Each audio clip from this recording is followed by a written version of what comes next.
could talk about games played by Ryan and Mike. A modern, a retro video game show. Yes, we talk about games and sometimes other stuff like Star Trek. It's a blast, our gaming podcast. Hello and welcome to another episode of Talk About Games. I'm Mike from Talk About Games, and this is Talk About Games, a show where we talk about games. I brought a game today, and so did Ryan on this show where we talk about games. We're talking about games. I'm Ryan from Talk About Games. Okay, so what are we talking about today? I think you brought an amazing game, so I'm going to let you go first with this wonderful title that you brought in this topical 2021-2022 episode of Talk About Games. Isn't that funny? By the time this comes out, it might be 2022. It potentially could be. So anyway, all right, so the game I'm bringing today is the Three Stooges on NES, and I'm so sorry. Now, I do want to start this off by saying when I was a kid, I didn't like the Three Stooges. Right. I wasn't like into that. I had a hard time for a long time watching anything like black and white. Right. Like I wasn't when I was a kid. I was just that didn't interest me. I wanted to watch Transformers and Thundercats and all that kind of stuff. So it wasn't until I was like a teenager where I started to like. I started to like some black and white movies and stuff, and I got into that later. So I appreciate the Stooge stuff now, but it took me 30-something years to appreciate it. Okay, so I want to tell you, I only have one Three Stooges NES story. Sure. And then you can tell me about the game. So I was a kid, and we didn't go to the video store to rent games. We went to the grocery store, and my mom said, you know what? We're not going to buy you any games. Games are expensive, but we can rent them. You can rent one a week from Gennardi's, the Gennardi's grocery store in, the Philadelphia area. So I'm like, okay, great. I'm going to go. And they have Nintendo games, and later they had Genesis and Super Nintendo. It was awesome. The first time I ever played the Super Nintendo, I rented the actual console from Gennardi's. Yeah. Right? So I go, and there's this yellow. Yeah, I remember when you could rent the console too. That's right. Yeah. And it came in the case, plastic case and all that. So I go and, there's like, it's like a rough day at the place. Like everything's rented out. It's like a holiday or something. So everything's rented out. And there's a little yellow box in the corner. Yep. And it's Three Stooges. And my mom comes up to me and she's like, oh, Three Stooges, it's a TV show. Right. You might like that one. It's pretty funny. This could be a funny game. Right. It was not a funny game. No, it's not. It was not a funny game. It was nightmare. like, dude, if you're like 7 and you rent the Three Stooges game, you're screwed. So, like, and you might think, like, well, the Three Stooges, it was like shorts from the 1930s. So why would they think that, like, kids in the 80s would be interested, right? Well, back then in the 80s, they used to rerun a lot of Three Stooges back then. They did, on television. That's not like a thing these days, but in that time period, they did. And you also have to remember the people that were designing the games at that point in the 80s were probably old enough to probably have grown up watching it in like the 60s and 70s and stuff. So when the Stooges were more of a thing. And you'll find that through different games of the era where it's kind of like stuff's outdated. For example, a lot of like the trivia games, you'll notice like a lot of the trivia is like old trivia where it's like it's like the kids we didn't want in the 80s we wanted our trivia to be about like the fucking Ninja Turtles or something. We didn't want like the trivia to be, stuff from 50 years prior, like people names we didn't know and stuff. But I think that's due to the age of the people developing it and maybe what they were interested in or what they might have thought would have been a good thing for kids to know about. Yeah, I mean, I think that television shows had a lot more of a shelf life back then. Like nowadays, it's like, oh, I'm on Hulu, I'm on Netflix. The new one's out. Yeah. It's something else. It's always something else. Yeah. Before, they were, like you said, they were running freaking Bewitched and I Love Lucy. You could still watch on TV in 1991. Yeah. Which is, years and years and years after. That's what our parents' were watching. Yeah. Or our parents as kids. So, I get why they would think it was culturally relevant. Yeah. But like nowadays, things just move too fast. You would never have a game like this. No. Yeah, no, absolutely not. So like we live in a totally different era, which is why it's kind of ridiculous that I'm bringing this, but I play a lot of NES games on stream, and this is the one that I did this time. Now, this is a game that I did have as a kid, and I didn't like it as a kid, and this isn't a game that I hate, but it's not good. Right. So I want to talk about it. So it's a mini game, and I guess one of the most famous thing of this game is when you start on the title screen, the Three Stooges walk out and they say, "Hey, we're in the wrong game," and it says Ghostbusters 2. Yeah, because that was the hot movie at the time. So that was kind of a funny joke at that point in time. But that's like the only thing in it that's like really relevant. Everything else in the game is based off of old shorts and movies that they did in the 1930s or whatever. So the goal of the game is there's an orphanage and you're supposed to save the orphanage. So you have to make enough money through doing different various jobs and tasks to get different endings for this orphanage that you're trying to save. And there's like a bad guy who's like, he's gonna be the bad guy and, take over the orphanage or whatever. You're trying to stop him. So there's different mini games. Okay. And it's a mini game. There's a thing that pops up on screen and it shows all the different mini games, and there's a hand and it moves around and on the different games. For example, one of them is boxing. So it'll go from boxing to cracker eating to hospital, and it'll keep moving around. And when it lands on a spot, it might land on a mousetrap. Right. And if you hit 3 mousetraps, game over, and then you start over. So you have to try to time it right. So when you hit the hand on the thing, you're trying to pick the right game. So a lot of these games, I hate a lot of these games. There's the hospital where it's an overhead view and you're just running to the end collecting little symbols and stuff. There's the dining hall one, which is where you're throwing pies. It's like Three Stooges and pies and stuff. That one's absolutely terrible, and that's my least favorite. There's 3 guys on one side, there's 3 guys there's the Stooges on the other side, and you're just throwing pies at each other. And the way the controls is very awkward because you have to hit like down to get them to duck, but also you have to be like throwing a pie, and there's all these pies in the air, and it's a mess. I just want to say something. Yeah. This game, even though like you're saying there's parts of it that have really clunky control. Mm-hmm. This game was made by Activision, big developer, Call of Duty, all of that. Kaboom. But Kaboom, sure, right behind us. But this game has like really good pixel art and a ton of digitized voices and things. Yeah. That's crazy. Like it's like a high budget game. And it sounds a lot better in this game than it does on, say, like Double Dribble. Where when you play like Double Dribble, we always make fun of it. It's like, right. Like it sounds like that.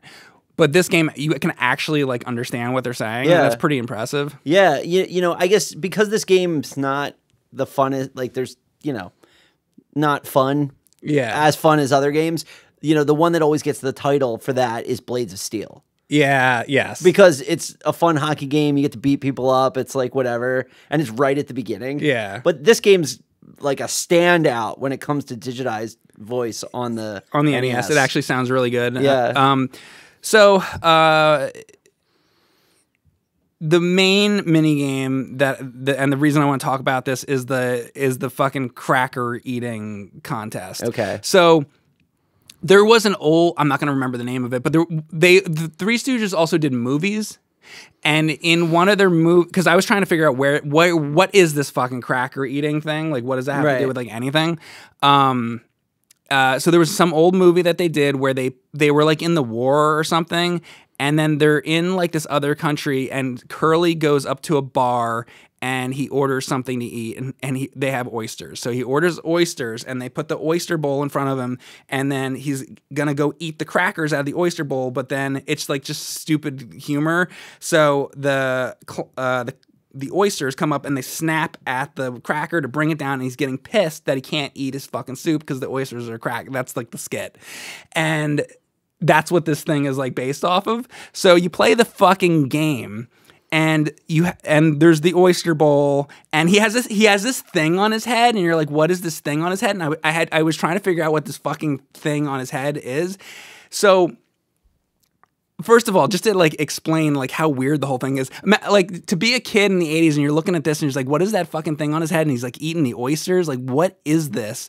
And so what it is they were in the movie, they were in the army, and they didn't want to use a real location, you know, because they probably didn't want to like start any shit. It's like Marvel Comics. They don't go to Singapore. They go to Madripoor. Exactly. Right. So they, or like in the fucking Perfect Strangers. Yeah. He's like from Meepos and whatever. Like, so there's a place like that. It's like this fake place. Yeah. So they're going to war in this like fake place, and they have on army costumes, and do you know like a garrison cap? okay. So they have on like garrison caps. You took like the fuzzy hats that No, it's like the standard like army cap. And it's just like, so you're supposed to wear it like, so it's like this. Yes. But Curly's stupid, so it's turned to the side. It's sideways. But also it's a fictional country. So they added like tassels to it. Yeah. Because it's like not real. So the prop department at whatever movie studio this is, they were like, we need you to come up with like this fake sort of like army getup, and that's what that is in the game. Because I was always like, what the fuck is this thing on his head in the middle eating the oysters? You know what's funny? My uncle was in the army. Yeah. And like for one of the holidays, he gave me like army stuff. Yeah. And he gave me one of those. And they have like the rank, like it's like a pin that sticks. There's in the middle of it. It's yeah, weird. Yeah. But the coolest hat, the best hat, man, I went to school where you had to be outside in the freaking cold. Yeah. And he gave me like a cap. Yeah. And the cap had ears that folded out. Oh, one of those. But they were like fuzzy. Yeah. Like, because, you know, it's like a military, you're outside, you know. Sure. The best hat I've ever had. I used to have one of those hats. And It's really nice. They're like comfortable for cold weather. But anyway, I went way off topic with that. But the reason because you're gonna see this on the screen in the video, and I just wanted to explain all that because it's like you see him with this. He's eating the oysters, but why does he have the weird hat on? There's your fucking answer. But as far as the game goes, so the game.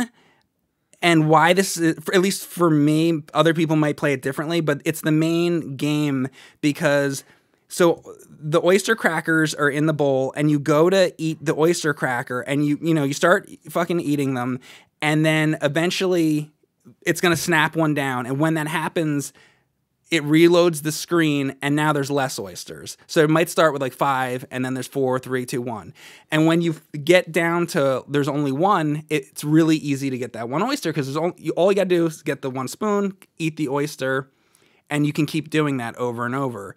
So I found that that's the easiest way to get a lot of points in the game to be able to get the best ending, because that's what I wanted to do. Basically, I grew up with this game. I was nostalgic for it, and I just wanted to beat it. Right. So that I never have to play it again. Yeah. Now that said, as I was streaming it and I'm sitting there doing the oyster thing, and I realized how fucking easy it is. Okay, eat the oyster, like, or eat the cracker. It's a cracker. Eat the cracker, and just keep doing that. The only thing that makes it hard is, you ever play the like arcade or like Super Punch Out? Yes. So the difference between that and Mike Tyson's Punch Out is like Little Mac in Mike Tyson's Punch Out. It's like at the bottom.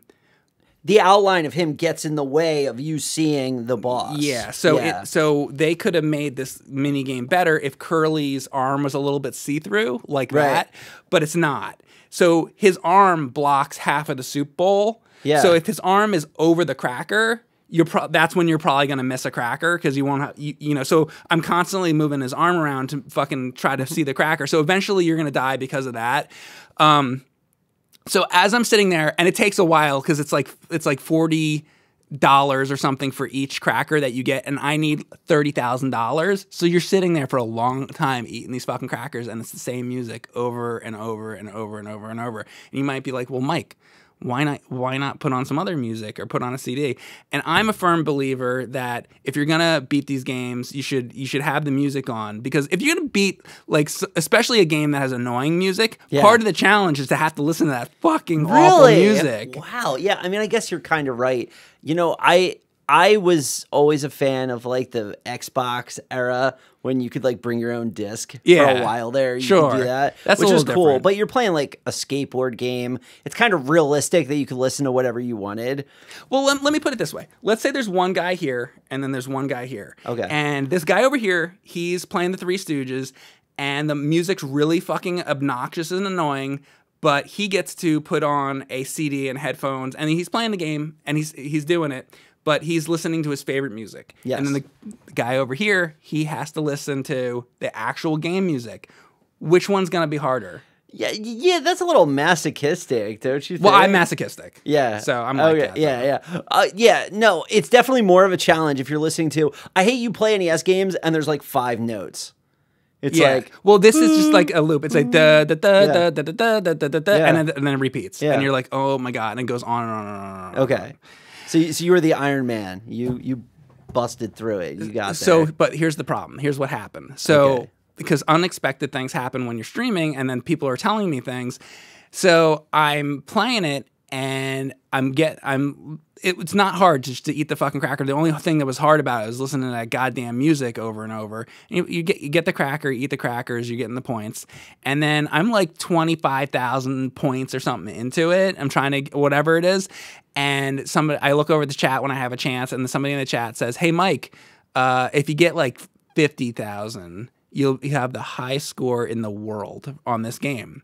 And boy, wouldn't you like to be sitting here doing this show next to the person who had the highest score in the world in the Three Stooges on NES? Holy crap. I didn't make it. Yeah. But I did beat the game. I got the best ending, but I could come back to it later, and I could probably be the champion, Ryan. Wow. I could be the Three Stooges champion. I would be really impressed. Wouldn't you be? I would be like, oh my god. Not worthy, right? Bow down. We're not worthy. Yeah, so I play these stupid games. So anyway, that's basically the oyster thing. And then the other main mini game that's fucking terrible. The one I mentioned before with the pies is bad. But then there's also the one where it's based on a short, and in the short, Curly is boxing. And the idea in the short is they somehow find out when music plays, Curly goes crazy because he's a nutball, right? And he starts beating people up and going crazy. And then Moe's like, oh, we can use this, we'll play music and we'll put him in the ring and we'll be able to make a lot of money that way because nobody can stop Curly when he's going crazy, right? So it's like Berserker Rage. He's like Berserker, is right? So he's like, okay, Larry, all you got to do, here's a trumpet or whatever the fuck it is, a violin or something, and you're going to sit over here, and when he's out there, at the right moment, start playing the song. And something happens and the thing breaks right as he's there, and they're like, fuck, Curly's up, he's going to die. Go get a musical instrument. So Larry, his fucking hair and shit. Yeah. So he fucking goes, and then in the game, you have to run down the street, get the trumpet, and run back to save Curly and to get the money, which is all well and good, and it's not a bad idea, but it's executed like shit because it's the NES. Right. So you're going down the fucking street, and there's like lamp posts and boxes and all this shit in the way, and when you're playing like Final Fight, how you can kind of like you move up and down. Yeah. How that, or like, you don't have it anymore. Rage. It's not there anymore. Streets of Rage. It's like you kind of want to always be moving up and down in space, and that's how it's like kind of better to play like a game like that because you're gonna like come into the enemy and beat the shit out of them. When you fight them head on, the opponent stands more of a chance. If you're. Anyway, so you're moving like up and down like that, but the problem is, there's like the plane, it's like all on the same plane. Like they did a horrible job. Okay, so you may not know this, but the NES has shit resolution. Yeah. It's like not much vertical resolution. Right? So the whole top of the fucking screen in this game is the boxing match. Yeah. You have nothing to do with. Right. So you in your dodgy street game have half a screen. I think the NES is 320 by 240. So there's 120 pixels of you. Yeah. And 120 pixels of the timer. Bullshit. Yes. Right? What they should have done is there should have been a screen when it started, and it explained it or showed a picture. Yeah. And then let the whole screen be for Larry to go up and down. Yeah, and it would have been way better. And that's what but they fucked it up. Yeah, imagine if this game explained anything. Yeah. That'd be awesome. There are like little explanations in the beginning, but it's like not, it could be a lot better, basically. Yeah. Anyway, that's most of what I have to say about this game. I apparently, wait, I got one other thing to say about it. So apparently this game is also on Game Boy or Game Boy Color or something, and that version, I have never played it yet, but that version has more mini games, so they added more, and the same exact game, same gameplay, everything, but updated graphics is also on PlayStation 1. What? There's this same game, but they redid the graphics. So this game comes out on the NES. People are like, this sucks. 8 years later or something, they're like, you know what, we should re-release that fucking Three Stooges game. And they make the exact same game. They had an opportunity to like make a good game. Okay, you know what this game is for? Yeah. This game was made to screw with kids. Maybe. Here's why. Yeah. Okay, you're a kid, you're having a birthday. Right? You're having a birthday and you love the NES or the PlayStation or the Game Boy. And you go, the dad thinks it's funny. Yeah, you go to your parents and you're like, Mom or Dad, can I have a PlayStation, Game Boy, NES game? Yeah. It's like, okay, we'll tell Grandma. And Grandma goes to the store. Grandma goes to the store and she's like, oh, well, I recognize that. Henry, get the purse. Yeah. And what? And then the kid, and then she wraps it up and comes over. Yeah. I was like, oh, you wanted one of these games. Here you go. She thinks she'll be happy. And he opens it up and the kid's like, fuck. Kid's like, Dad likes that. Yeah, thanks. I'll try it. I'm going to be returning it. Yeah, right. If you can, like if you when can, you're a kid, if but you can you get your parents, probably you can't. right? Like you have to get your parents to return it. And Activision's sitting there like, yeah. Exactly. Right? So that's my game. What do you got? Oh my God. So like that transition, guys. So I played a game that's a little different from the Three Stooges. Okay, is it on NES? It is not on NES. Is it? What is it? Oh, I played Deathloop, which is that's like Steam. Yeah. Yeah, published by Bethesda, new game by Arcane.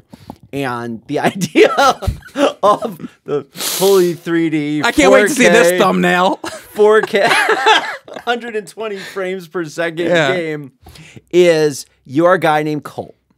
And you wake up on a beach. Okay. And you find out that you've woken up on this beach before. In fact, you've been living the same day, like Groundhog's Day, for a while. It's like Groundhog's Day. This was an experiment. The experiment went horribly wrong for most, but for some it went horribly right. Because all these people went to this island. There were a bunch of young scientists that were sick of the world. And they were sick of their science being rejected. Mm-hmm. And an anomaly happened. Now, this game was developed by the same people who developed the game Dishonored. Okay. And Dishonored 2. So, much like Portal is in the same universe as Half-Life, Deathloop is in the same universe as Dishonored.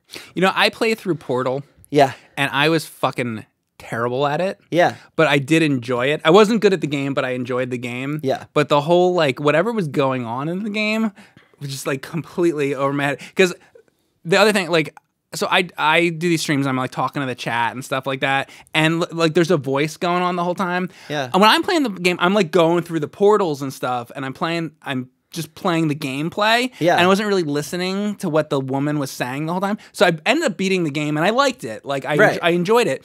But then I beat the game, and then because I beat it, now I start listening, and she's like, "The cake's a lie," and everybody's like, "The cake's a lie," and I'm like, "What cake?" And everybody in the chat's like, "What the fuck? Like, why do you not know?" She's been saying it the whole game, and I'm like, "Yeah, but I'm talking to you guys, and I'm not paying attention to what." So when I'm streaming, it's not a lot of times like audio stuff goes over my head because I'm talking. Yeah. I can't hear what they're fucking saying. Right. So I get frustrated with like voice in games because I'm like trying to narrate and stuff. Because I'm so used to playing shit like the Three Stooges, where it's just music and like I can talk. Right. So when, you know, I have to learn, I guess, to shut the fuck up when the voices come on, but I don't. And then I miss everything. So you wake up on this beach. Yes. And immediately you find a radio.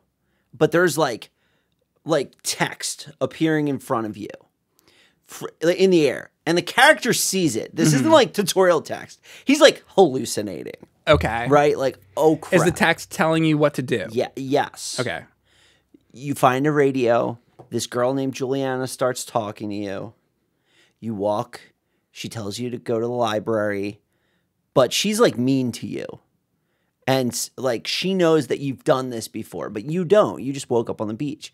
So you go to the library and she fucking kills you. It would be so that's like Groundhog's Day if somebody knew it was happening to Bill Murray. Yeah. Okay, that's interesting, Right. actually. So she kills you and you wake up on the beach again. Okay. Now, do you know that you woke You up on do the now. now you know. You do now. But apparently this has happened so many times and there's something wrong with your brain that you Does it reset and you forget? that you forgot. Okay. You forgot about all of it and then you remembered and then you forgot.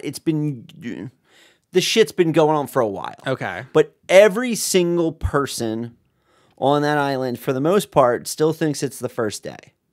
Okay. So the experiment failed because they thought they were going to get caught in this time loop and live forever. So you're the only one that knows. She knows. She knows. She knows and you know. And you're figuring it out. But you didn't know until the game started. Right, sure. So what ended up happening is you quickly learn to find out that this island was the subject of a time anomaly. And the time anomaly was targeted by these young researchers called the Visionaries.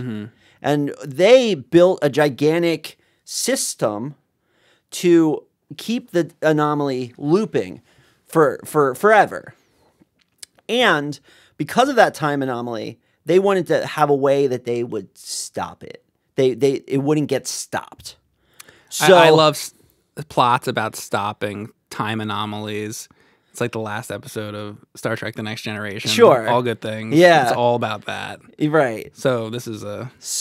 But like, if you were just playing the game Yeah. and you didn't give a shit about any of this and you're like, they don't let you skip the cutscenes, which, you know, unskippable cutscenes are a problem for us. But they, like, I had to actually give a shit and like read things, like all the like tape recorders. Sure. Like, I played this game for like 16 hours to get to the point where I could do this episode because I had to understand what the fuck was going on. There's a lot to unpack. Yes. So she kills you, you're back. And you quickly find out that if the 8 visionaries all died in one loop, the loop would stop. Is the visionary the girl that knows what's going on? The visionaries are the 8 scientists that made this. Well, they're not all scientists, but the 8 people that made it? That made it. Okay. That they exploited this anomaly. Okay. So you find out that you were the 9th. Now, when you say like anomaly, is it like a machine or something? Do you actually No, see it's like imagine there was like a spatial anomaly. Okay. Like Data's like scanning for it. Okay. Oh, there's an anomaly here, Captain. Like Right. that's Okay. what it is. Okay. So they built a machine on it, and then they sucked the shit into them so that it would keep going as long as they all lived through the day. Okay. So now the game sets itself up as if you got to kill the 8 people and then you assume that you're the 9th one. But you kill the 9 people and then the loop stops, which is true. So then at that point, you think you're playing an arcade game where the goal is to plan because there's no timers. And this is a good thing about the game. Okay. The game does not have like a clock that sits there. Okay. It has a morning, afternoon, evening, and night. Okay. So you have four time periods per day. So what happens when the night is over? Just like It just does loops back. It loops back. So either you can make it to the end of the night or you die, and then it loops back too, or something. If you die Yeah. or make it to the end, it loops. It loops. Okay. Right? But So then is the goal to make it to the end of the day? no, Is that because what you it's easy to make it to the end of the day. You could literally just click skip, and make it to the end of the day. Okay. You find out that you were the chief of security of the place. Okay. And you developed this protocol that was no people can be together at the same time. But it turns out that like they're having like affairs with each other, and you find out that they're all things. Like if you look at the visionaries, fucking? they're all doing things. They're all doing things. Like you find out that these visionaries, like they weren't good people. Okay. And they have all kinds of like weird things. Like the one girl, I have it written down here because they're weird. Like Harriet is a cultist, and in the morning she like gasses all her followers every morning. Right? Okay, so not to bring back again to Groundhog's Day, but it's kind of like because every day resets, you can just fucking do what you want. Yes. So they're doing crazy things because they know it's going to reset. Yeah. Okay. It's So- like Bill Murray putting the toaster in the bathtub, but then he wakes up the next day. Yes. Okay. So you know, and some people know, but most people don't know that it's gonna loop. Sure. So, you know, you'll walk up to some people that are just standing somewhere. Everyone knows it's gonna loop, but many people think this is the first day. Yeah. So you'll walk by random NPCs, and the one guy will just shoot the other guy and like laugh about it. Like it's fucked up. Yeah. Right? Because he knows, oh, let's see what it's like. Like people like blow their own heads. Like it's a house of men. Like it's fucked. Yeah. Like everybody's like partying and shooting off fireworks, and like you could shoot a gun in the air in this game, and like people won't come running because like everybody's shooting guns in the air. Sure. Right? But Juliana knows it's a loop. And she tells everyone on the island that you're trying to stop it. And everyone's there to be immortal and party. They don't want to stop it. They don't want to stop it. So they're going to fuck you up. So that happens every morning. Every morning, she sicks everybody on you.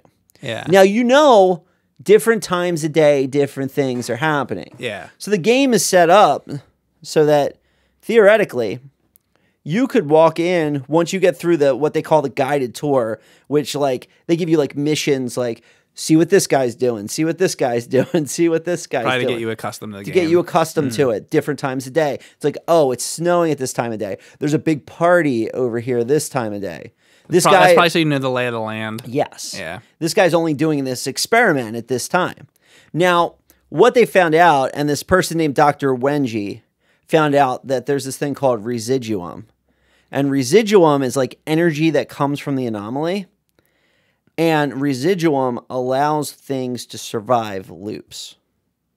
So you can take something from one loop to the next loop. Yes. Okay. So as you're killing enemies and picking up guns and picking up augments to your guns or augments to your character or picking up these things called slabs. Slabs are like magic. It's like BioShock. You know in BioShock you have like I don't know if you ever played it, but you have like you shoot fire, lightning, the plasmids. So slabs are like things that use the anomaly to do like magical type things. So each of these visionaries has slabs that can be upgraded by killing them multiple times on multiple loops. Okay. But the goal, your character's motivation is kill all these people in one day. And like one guy's a rock star. One guy is like LARPing 50 sci-fi and like killing people, having like aliens kill people off, like fake cardboard aliens, like kill people off or like over there. One of the guys is a cultist. The one person's obsessed with radio waves and thinks that like aliens are going to come through the anomaly. Okay. So he's like doing all this like radio shit. Yeah. They're all the one doctor who invented the residuum like made like 8 copies of herself. So when you fight her, you fight the clones and stuff. Clones and shit. Like every single one of them has like a messed up situation. So the game basically though is like a first person shooter, right? Yeah. So like what do you think of the gameplay? So the gameplay's fine. Yeah. Like this is a first person shooter that has like realism rules. Like if you get shot, you're probably dead. Right. You know, it's not like you could just stand there and take shots. You can't you're not Bullet Sponge. Yeah. You know, it's not like you get hit way less times than you could in like Doom. Right? So you're going through and you're getting all these guns and But you're also getting that extra day. So it's like you know you're getting shot, but you're gonna come back. What do you get? Like 2 or 3? So the days loop forever. Like you can never get game over. Okay. So that's that. Oh, I thought it was a couple days and then you start again. No, there's 4 times of day and then it loops. Oh. Or if you die 3 times. Because your character's special ability is that he can respawn twice per level. Okay. So it's per level. So in the morning you can respawn twice. In the afternoon you can respawn twice. I see. And that's how they have lives in the game where it makes sense. Okay. But then there's times when, like, Frank is the rock star, and to go into his club, you have to stick your hand into a thing and it sucks away your power. So you can only die once in there. I see. Right? So there's ways that they handle that. Okay. But so the game, once you get through the guided tour, you go to all the places, you do all the stuff. The game assumes that what you're trying to do is kill all of them in one day. But the way the quests are arranged, because the game has a lot of like user interface. And the user interface has this like tree of like possibilities. Like, oh, go to this guy and check out like what he's researching. Oh, you found out what he's researching. Now, you know, stop him from researching this so he won't be in that spot. So it's not like you could just go, okay, in the morning I go here, kill these guys. In the afternoon I go here, kill these guys. It's not that. It's not an arcade game. It's a storyline game. And even though the game loops, you are actually completing quests to unlock the path that everyone dies. Okay. Okay? So To get it to the point where this anomaly stops? To get it to the point where you know the sequence of events that leads everyone to die. Okay. But you don't actually go around killing them. Like, you can. Yeah. You can go around killing them, but it's not actually possible to run the day in such a way so that you go to the boss, kill the boss. It's kind of like you're learning enough about each person to figure out gradually what you have to do. Yes. I see. And the user interface facilitates that. Right. So this game, even though there are speedruns that beat this game in 30 minutes, but they beat it by like skipping sections and doing things. It's not like they actually run around, they go to the first place, kill somebody, second place, kill somebody, third place, kill somebody. They more like make the plot go to the situation where they die as a matter of the storyline rather than like it's like a murder mission, right? Although I do think they murder the cultist lady in the morning in like the speedrun path. Okay. Right? Actually, IGN made a good video where they had the developers of the game watching like the best speedrunner in the world speedrun it. And I thought that video was amazing because like that game that he was playing was not the game that I was playing. Sure, yeah. You know? Yeah, I get it. But yeah, you have cool powers. The coolest power is you shoot a thing at a group of people and it links them all together so they all take damage, and then you blow off the one guy's head and then all the other guys' heads explode. That's cool. And that's like a cool one. There's ones where you can like teleport. There's ones where you can be like invisible, like Predator. Yeah. Like, so there's some cool abilities. I mean, it seems like very interesting. Yeah. Like this game is quite the concept here. The guns in this game are cool. Yeah. There's lots of cool different guns. When you first start playing the game, you're like, man, guns suck. Because you get all these like gray, crappy guns and they jam a lot. But if you play for like 5 or 6 hours and you start fighting the visionaries and taking their guns, every visionary has like a high-end gun. So you want their stuff. Yeah, once you kill 2 or 3 visionaries, just not like you're killing them to beat the game, but you just went to their dungeon and killed them, you'll have enough guns that you're a badass. Cool. Like when you came here and you saw me play, and I had like that purple cannon and the gun with the 2 magazines in it. You and had stuff. already killed a few visionaries. Yeah, yeah, exactly. So you said there's like 8 of them. Yeah. So are you able to like how many like guns can you kill like all the visionaries and have all their shit? So you can use the residuum to have all the guns available, but you can only carry 3 at a time. That's what I was gonna ask. Okay. Right. And all the guns have like upgrades, like rate of fire. Like you get all these different upgrades. So it's like a lot of customization. Because all the upgrades, like they give you a good set, like just when you walk the path on the beach to start, like you get like a machine gun, you get the double jump, you get like something that makes the rate of fire higher. Like they give you enough that you can actually do things. Yeah. But the customization's cool. So, okay, so you said you played this game like 16 hours? Yeah, about 16 hours. All right, so after this, will you continue to play the game or not? Yeah. If not, why not? So I think I'm going to continue playing it because the game has lined up a lot of objectives that I feel like are achievable. Okay. And the game keeps giving me cool shit. So if I didn't get like cool upgrades for doing something, and if I wasn't able to constantly check off boxes on the story web, I don't think I would play it. Okay. Because it's like, at first when I saw the game, I'm like, fuck yeah, I want to play a game that is trying to get me in an arcade-like style to get the perfect run. Yeah. Right? Like, that's what I thought the game was. Right. Like, I'm going to kill this guy at this time, this guy at this time. And it's not. I'm not going to die. I'm going to go. No.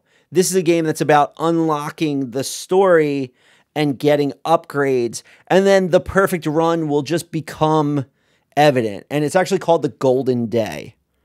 Once you've figured out all of the stuff that you need to know, then you know what the Golden Day is. That's interesting. And it's presented more like a level than it's presented like you're trying to figure, like the game puts your progress. Like if your guy knows the code to a safe, and you click on the safe, you don't have to write it down on a piece of paper. It shows you the code. Right. Okay. Right. Like the code shows up in the middle. Because the game knows you've already done it. Yeah. Because it's in the log. I say. Right? So the game holds your hand so you don't have to figure it out. But there's enough cool stuff in each of the levels in each of the times of day that they're very different.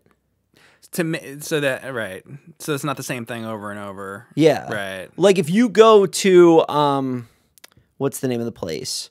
If you go to Updom in the morning, which is like the city, there's like nobody there.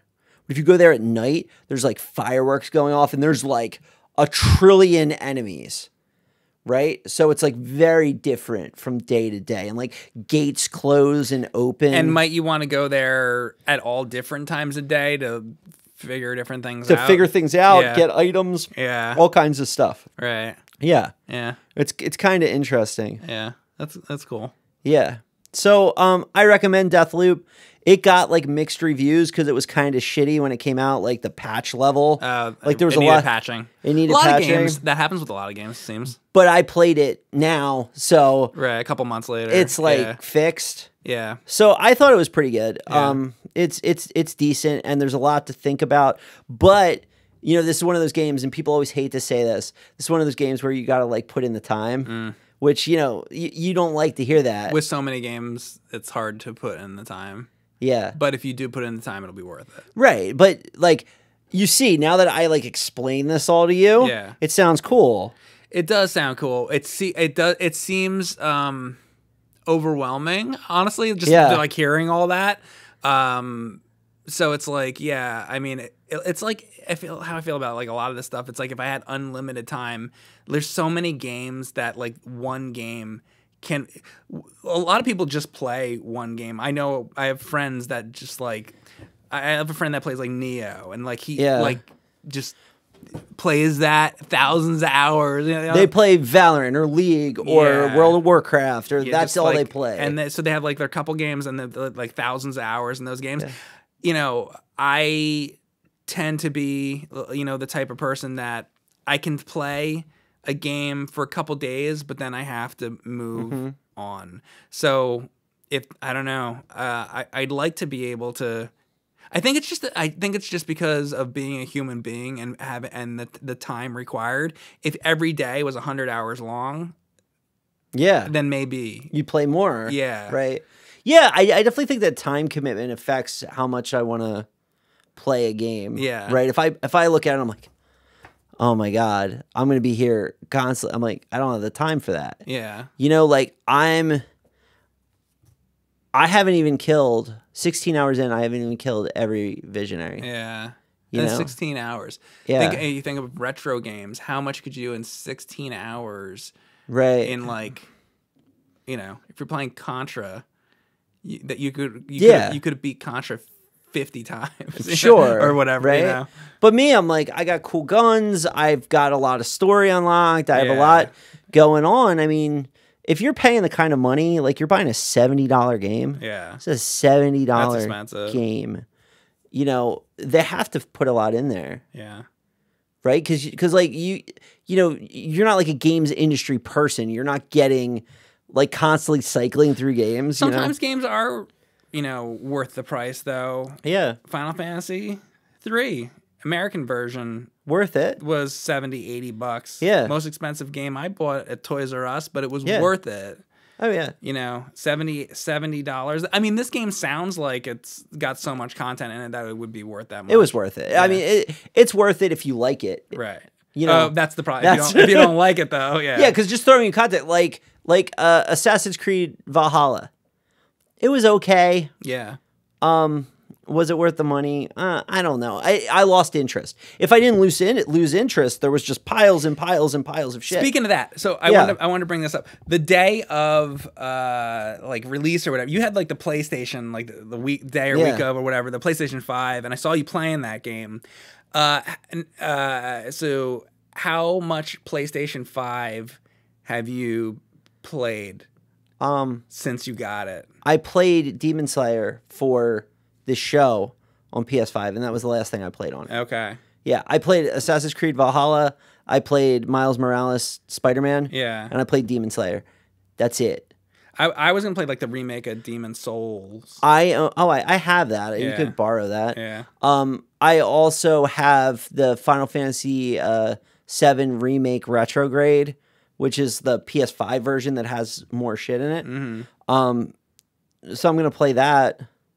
But like I had to be like mentally prepared because I definitely want to do it on the show. Yeah. And Final Fantasy 7, it's like a commitment. Yeah. That'll be a lot. You're gonna do Final Fantasy 7? Yeah, the Final Fantasy 7 remake. The remake, okay. With the PS5 add-on stuff. Okay. Yeah. So yeah, I mean PS5. How are the menus on that? Because one of the things I find, there's like the Nintendo Switch, Yeah. Xbox, and then like PS4, and I always think about the menus. I do not like the menus on the Xbox one. I don't have the new Xbox, Yeah. whatever that series. The Is Series that the new X, one? yeah. Whatever, the worst titling ever. PlayStation had it right, man. 1, 2, 3, Not hard. 4, 5. It's the Yeah. best. The PlayStation had the best setup experience. The Xbox is a little easier to use once you've got it all set up. Once you get So it's like 6 of one, half dozen of the other. It really doesn't matter. Yeah. The Switch is the worst, but it's wait, what's the worst? like the Switch is the worst. Like the menus? Yeah. I would have said the Switch was Here's the best. here's with the why. menus. Here's why. Okay. Okay, if you have your like games, your like 5 games that you want to play, Yeah. it's fine.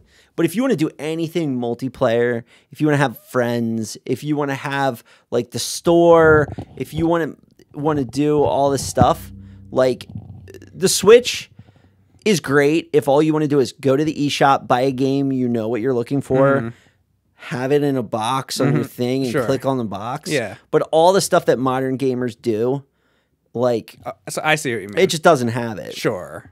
That's Okay. true. Worst is wrong. It is the most basic. Right? Yeah. But it's not trying to do a lot of things. Oh, I don't like that the Switch Online, the Virtual Console titles are in a different menu from the games. Yeah. Because they're still games, Yeah. right? Like maybe there'd be like a filter criteria, but why'd they have to design You mean it? that you like click on Super Nintendo and then they're all in their Yeah. own... Like, I mean- shouldn't it? But I feel like they should be in like a similar interface. I don't You really would care. You'd redesign it. Yeah. Yeah. It'd be different, Sure. right? Did you hear about the Nintendo 64 Switch? I hear people Debacle. the multiplayer is bad. No, what happened was... I The don't know. emulation is bad. Yeah, it was the emulation. I don't know. There's input lag. Like I don't even need to look because I know what people are saying. Right. There's input lag. The emulation's bad. The multiplayer being But why bad. why it's a thing though is because with the NES and the Super Nintendo, it was passable. Yeah. Where with this, it wasn't. Like I Yeah. saw shots of people recording like Ocarina of Time, and Yeah. it was like fucked. Isn't it messed up that Maybe it's fixed by now, but especially by the time this Sure. video comes out. oh I don't know. I watched a thing that they're like trying to do stuff, but who knows what it's going to end up being. Yeah. Like as of the shooting of this, there's been a statement that there's like going to Right. be By the time this comes out, this conversation is probably irrelevant. I'm Right. sure. I think that it's sad that there are like community projects that people are spending thousands and thousands of hours of time to make amazing. But those community projects will never be like the actual thing that the companies use because of legal reasons. Like, for instance, there are N64 emulation solutions that are better than what Nintendo is doing.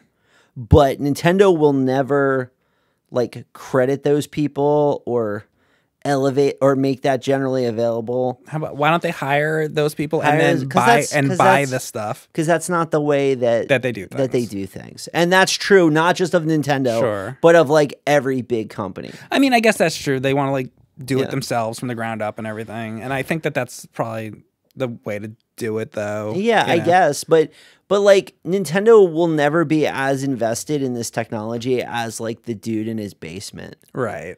Right. That's the problem because they're so like they're thinking about Breath of the Wild 2 and the next Smash Brothers and they're focused on all that kind of stuff. So when they have to throw on games from 30 years ago, you really have to make sure you get it right. And they're like, oh yeah, throw 40 games on there without like there needs to be a dude that's like making sure it's like right. Well, I mean, I think it's amazing, like not just Nintendo, but every big company, like with the vast amounts of money that these big companies are making, that things aren't better than they are, that there isn't a focus on quality. Like you go back to like... Hold up a second. This has been a problem since forever. Sure. In the NES era, X-Men on NES had a fucking Nintendo seal of quality on the box, and we all know that game is trash. So to expect them to have quality assurance, it never had it. No, I just mean corporations in general. Like, I'll give you an example. Magic the Gathering is made by like a couple dozen people. That company makes billions of dollars, and they can't hire some people to test their fucking game. They can't hire, like, there's been problems. Like, every Magic set has had major bannings because they can't hire people, and they're making billions of dollars. Right. And like, what are they going to pay that guy? You would think there would just be a building of people that did nothing but quality shit. Like they could have 10,000 people working for that company, making it great, and still make a profit. Yeah. But no.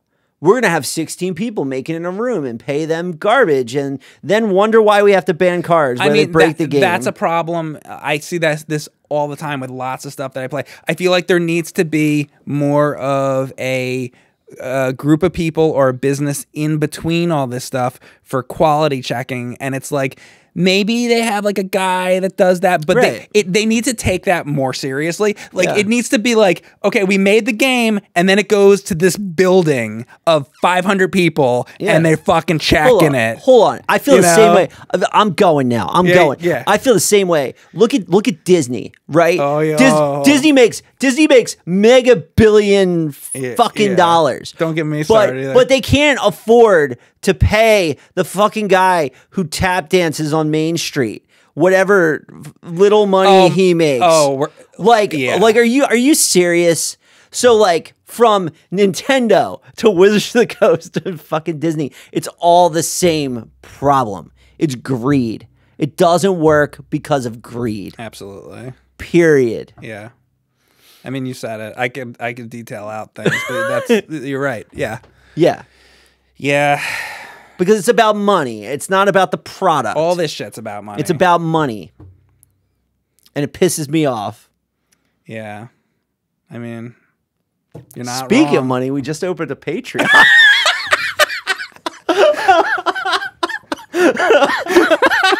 So go give us some fucking money. Oh my God. Right? You know what? It's like money. It's like everybody, but everybody, has to make money. They do. It's the way the world goes around. Right. So it's like, yeah. What can you do? Yeah, it's just, what fucking, it pisses me off though. It's when you can make money, but it's when things are not done the right way. It's like fucking like right on YouTube. Yeah. Motherfucking, I just put out, by the time you see this, it'll be like months later, but I just put out like Kid Icarus. Yeah. And I forgot this time to go in manually and take out all the ads. So I scheduled the video to come out at like noon or whatever. The video comes out and it's filled with like 30 ads or something. And I look at it 8 hours later, I look, and then there's like 5 or 6 comments from people like, nice video in between all the ads, and I'm like, fuck, again? So I go in and I delete all the fucking ads. They need to have a thing on YouTube where you can click like on your channel, like the max amount of ads you would like to have on your video. Because you I never want more than like 3 or 4, because my fucking videos are like 8 hours long sometimes. I don't want 100 fucking ads in it. It's so, they put in so many, and you should see, I should record a video of it. Like, the fucking amount of fucking ads. It's just like insane. It's insane. You expect somebody to fucking sit there and like watch that many ads? Because like, okay, so YouTube wants to make it like television. Right? Right. But the problem is like, we've had 20 years now of it not being like television. Right? Right. So the YouTube audience, me, you, we don't want it to be like television. It's just like, everybody bought cable because they didn't want commercials anymore. Well, that lasted for like 5 years. This is what you do. It's like the same way with fucking mobile games, because the mobile games have everybody hates the pay to win shit. Mm-hmm. It's the same thing. Pay up front. I wish that everything. I wish that everyone had YouTube Premium. If everyone had YouTube Premium, we wouldn't have to freaking censor the curses at the beginning of the episodes. Exactly. We wouldn't have to say, what's BS? Like, right. That's crap. I know. It's crap. Everybody thinks it's crap. Right. Everyone thinks it's crap. But there's but no nobody choice. wants to pay the $5-10 a month. Right. But if they did, it'd be over in a minute. It wouldn't matter. We could say whatever the fuck we want. Yeah. But I understand people have limited budgets and stuff, but it affects the content. Ads affect content. Absolutely. 100%. So, whatever. Do you think Mo Howard ever played Life Force? Who? Mo Howard from Three Stooges. Oh. I was bringing it back. Yeah, oh, you were bringing it back. Like, no, I don't think that Mo ever played Life Force. That'd be crazy if he did. We were so on another realm. I was like, oh yeah, this is the Three Stooges episode, isn't it? From like an hour and a half ago. Right. This is the longest episode we've done. So we got to stop and move on to the next one. Guys, thank you very much for watching this episode. I hope you enjoyed not only our rosy personalities, but our Star Trek 3-dimensional chess set. Check it out, guys. You guys like chess? Go check out the Patreon if you give a shit about this show. If you don't. Cool.